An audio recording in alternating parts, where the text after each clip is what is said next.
안녕하십니까. 시사의 맛집 시사가 TV입니다. 지방자치단체로는 보기 드물게 세종특별자치시 대표단이 며칠 전 미국 워싱턴 DC하고 이 보스턴시 등을 방문해서 이 협력 체계를 구축한 뒤에 돌아왔습니다. 특히 대한민국의 행정수도인 세종시가 미국의 행정수도이죠. 워싱턴 DC하고 이게 손을 맞잡은 것은 정말 새롭게 보입니다. 대한민국의 위상이 부쩍 높아지긴 했죠. 하지만 이 한국의 지자체 대표단이 워싱턴 DC 관계자들을 만난다는 건 사실 쉽지 않죠. 그래서 이번에 이 만남 자체가 놀라운 일이라고 저는 여겨집니다. 이 어떤 일들이 진행됐는지 쭉 한번 함께 보시죠. 우선 10일 날은 미국 동부의 대표 도시인 보스턴시를 방문해서 거기서 무료 버스를 운행하고 있더라고요.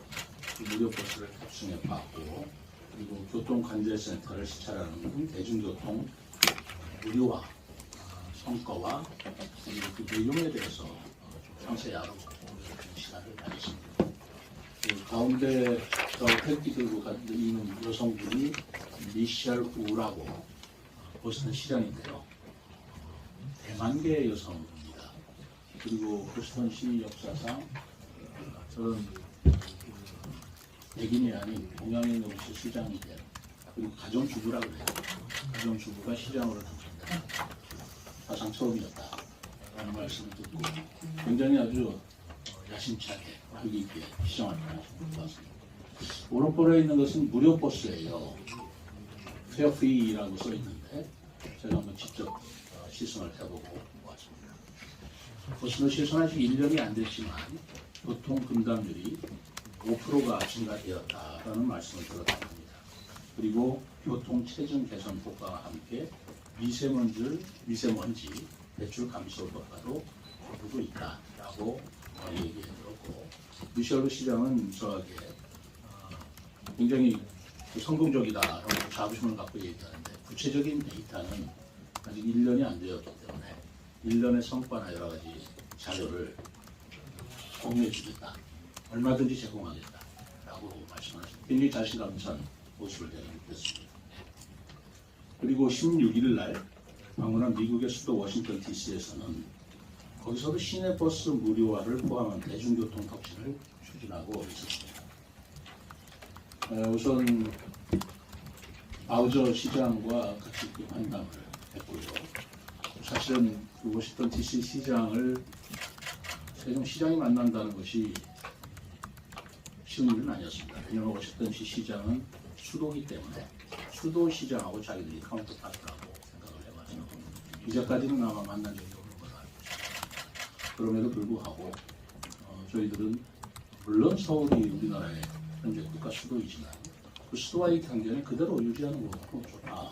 그러나 새로운 행정수도로서의 세종시가 있다는 사실을 저희들이 알려주고, 그런 것을 인식하고 보니 새로운 행정수도로서의 세종시도 워싱턴 DC의 카운터파트로 같이 대화를 할 수 있다라는 논의를 통해서 만날 수 있었습니다.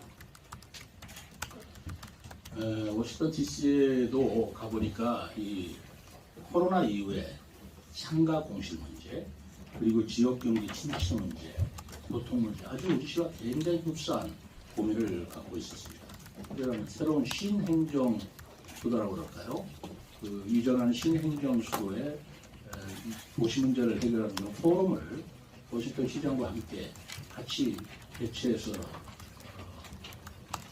논의해보면 어떻겠느냐라고 제가 제안을 했었는데, 워싱턴 시장은 의외로 굉장히 반색을 하고 굉장히 중요한, 그리고 필요한 것이다라고 해서 실무적으로 한번 논의를 해보자, 그런 답변을 얻고 왔습니다. 그 뒤에 워싱턴 DC에 위치한 스미소니언 국립박물관을 봤습니다. 우리 세종시가 6개 국립박물관 단지가 있지 않습니까?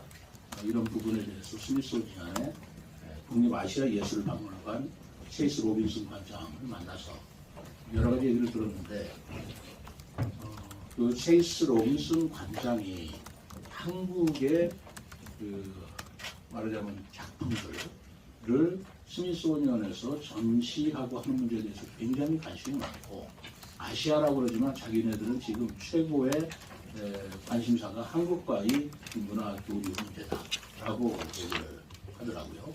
그러면서 지속적으로 우리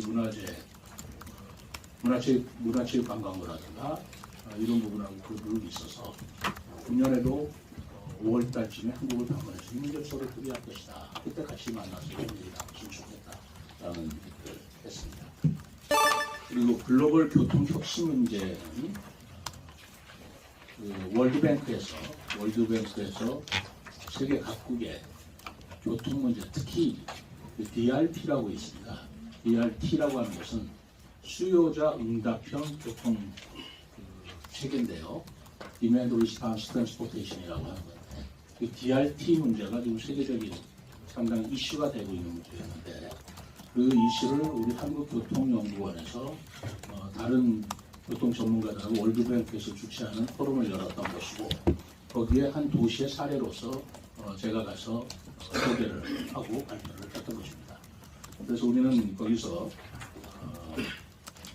우리 셔틀버스, 그리고 농촌 지역의 구루타, 그리고 장애인들한테 누리콜 문제, 그것이 바로 우리가 수요 응답형 아니겠어요? 우리가 소비자가 아니면 이용자가 연락을 하면 거기에 응용해서 오는 그런 버스 시스템인데, 이게 세계적으로 굉장히 아주 최신의 시스템이고요. 제가 가서 느낀 것은 우리 세종시만큼 이것이 발달된 지역이 없구나 라고 해서 굉장한 관심을 모았습니다. 그들이 얘기하는 내용을 제가 여러분들한테 쭉 얘기했지만, 앞으로의 그 교통의 흐름은 대중교통 위주로 가야 된다는 인식을 갖고 있습니다. 자가용이라든가 하는 걸로는 이제 한계가 왔다. 그것이 에너지 문제라든가 미세 환경 문제라든가 또 탄소 중립 문제 부분에서도 마땅히 돼야 된다. 그리고 그렇게 함으로써도 경제 활성화에 도움이 된다.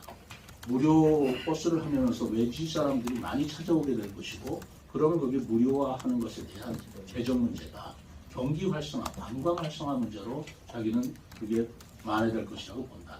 이런 얘기도 하고요. 특히 더 우리보다 더 놀라운 것은 자기는 대중교통 문제는 이제는 공공재로 봐야 된다라고 얘기를 하더라고요. 그 말씀은 무슨 말씀이냐면, 우리가 도로나 인도를 다니는데 그걸 사람들한테 돈 받고 다니지는 않지 않습니까? 그러니까 정부가 도로나 아니면 자전거 도로를 만들어주는 것에 대해서 돈을 받지는 않고 그것을 공공재로서 우리 시민들이 이용하게 하는 건데, 적어도 버스 같은 대중교통 수단은 이제는 그런 도로나 아니면 자전거 도로와 같은 공공재로 보아야 할 시점이다. 뭐 이렇게까지 얘기를 하더라고요. 그거는 무료로 하는 게 맞다. 세 번째로는 세종시 도시 브랜드 문제였는데요. 이번에 제가 보스턴에서 하버드 대학에서 하버드 대학생들과 MIT 학생들을 대상으로 강연을 했습니다. 강연 내용은 우리 미래 전략 수도 세종시의 과거와 현재와 미래를 학생들한테 소개를 하고 우리 도시를 홍보하는 그런 내용이었습니다. 옛날에 박정희 대통령의 백지 계획으로부터, 그다음에 노무현 대통령의 행정수도 이전 문제, 그다음에 행정중심 복합도시 이루는 여러 가지 헌법 위헌 문제, 이런 우여곡절 같은 것을 쭉 설명해 줬는데 그 부분에 대해서 굉장히 재미있게 듣더라고요. 그리고 그 다음에는 전 주한 미국 대사 했던, 여러분들 아실 겁니다. 예산을 자기가 고향으로 하고 있다는 스티븐슨 캔슬링 한미경제연구소장인데, 이분 이름이 한국말로 심은경이라고 소개를 해요. 그리고 제가 같은 한국말로 말을 걸더라고요. 한국말도 굉장히 능통을 하고 그런 분인데, 그분하고 같이 간담회를 하시면서 제가 이분을 특히 만난 것은, 이분이 우리 세종시에서 제가 추진하고 있는 한글 문화 수도로서의 한문화 단지, 이것을 조성하려고 지금 여러 가지 노력을 하고 있는데, 바로 이 부분에 깊게 관여를 하고 있었습니다. 예를 들어서 미네소타주의 콩고디아 랭귀지 빌리지라는 것을 만들어서 미네소타주의 한글을 가리키는 그 빌리지가 있는데, 거기에 굉장히 붐을 이루고 있다는 거예요. 한류 문화라든가 한국말에 대한 청년들의 관심이 높아져서 그런 빌리지를 운영하는데 자기도 적극적으로 관여를 하고 있고, 그리고 그 빌리지를 운영하는데 한미협회라는 게 있어서 한미협회가 후원도 해주고 하고 있다라는 얘기를 들으면서 우리 한국에 저 세종시에 그런 걸 만들겠다, 그런 걸 구상하고 있다 그랬더니 전적으로 찬성을 하고 거기에 적극적으로 협조를 해서 올해 4월적에는 한미협회 회원들과 함께 우리 세종시를 방문해서 그런 문제를 같이 상의도 하고 도움도 주겠다라는 말씀을 나눴습니다. 다음은 최첨단 미래도시로 도약하기 위한 여러 가지 활동인데요. 우선 보스턴에 있는 보스턴 다이내믹스 회사를 방문을 했습니다. 여기는 미국인이 창립한 회사인데 최근에 현대 자동차에서 인수를 했습니다. 여기서 로봇을 만드는 겁니다. 오른쪽에 스팟이라고 하는 강아지, 개 로봇하고 그리고 사람의 알타가 하는 그 로봇을 만들는데 제가 정말 깜짝 놀랐습니다.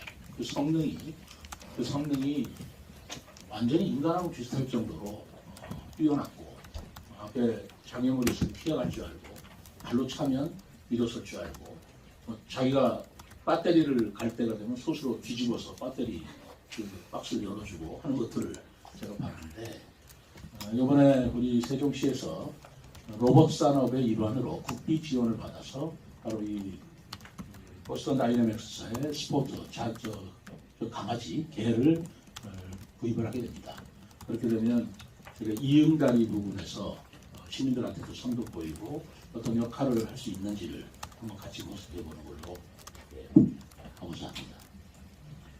또 그 다음에는 하버드 MIT를 방문해서 이분들은 좀 하버드의 교수인데 전부 다 양자 컴퓨터 세계 최고 수준의 교수입니다. 사진에서 오른쪽에 있는 분이 존 도이라고 하시는 분인데 하버드 양자 컴퓨터의 말하자면 대부라고 할 수 있는 분이고요. 그 옆에 있는 사람은 미셸 루킨이라고 하시는 분인데 러시아인으로서 지금 나중에 나오는 키에라라고 양자 컴퓨터 회사를 4대 기업으로 운영하면서 제가 듣기로는 만약에 양자 컴퓨터에 노벨상을 받는다면 저분이 가장 가까운 현재 있는 분이다라는 말씀을 드렸습니다. 그 한국인 가운데 있는 분이 하버드의 박헌근 교수고 그 건너 있는 분이 김필립 교수입니다. 김필립 교수라면 여러분들이 아시는 분은 대부분이 아실 거라고 생각합니다. 너무나 유명한 분이죠. 그분들하고도 세종시에 관한 여러 가지 얘기를 나누고 여기는 MIT 교수진들인데요. MIT 교수들을 저렇게 한 곳에서 만나서 말씀 나눈다는 게 사실 쉬운 일이 아닙니다. 저분 한 분 한 분들이 그 분야의 최고의 대가들이라고 저는 듣고 있습니다만 저 서서 찍은 사진 중에 제 옆에 있는 가운데 녹색 줄 그런 큰 분이 바로 20년 전에 노벨 물리학상을 받으신 울프강이라는 분입니다. 그 다음에는 이게 퀴에라라고 아까 그 루킨 교수라고 하시는 분이 생긴 양자 컴퓨터 회사입니다. 양자 컴퓨터 말로만 들었는데 양자 컴퓨터가 어떤 건지 실제 시연을 해주시고 보았는데 그럼 보세요. 오른쪽 태극기를 걸어놨더라고요. 굉장히 제가 솔직히 감격을 했습니다. 사실 오른쪽에 보이는 건 그 양자 컴퓨터를 운영하는 그쪽의 연구원인데 직접 컴퓨터를 보여주면서 설명을 해주더라고요.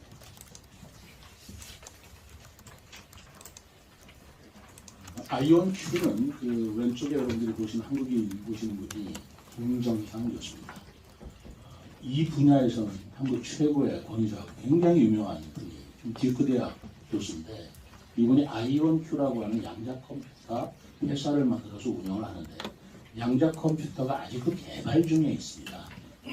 우리가 양자 컴퓨터에 대해서 굉장히 높은 환상을 가지고 있기도 한데 사실은 이 개발 초기 단계에 불과한 것인데 그러나 초기 단계라 하더라도 양자 컴퓨터를 이용해서 계산이나 실생활하고 운영하고 활용하고 있는 것도 사실입니다.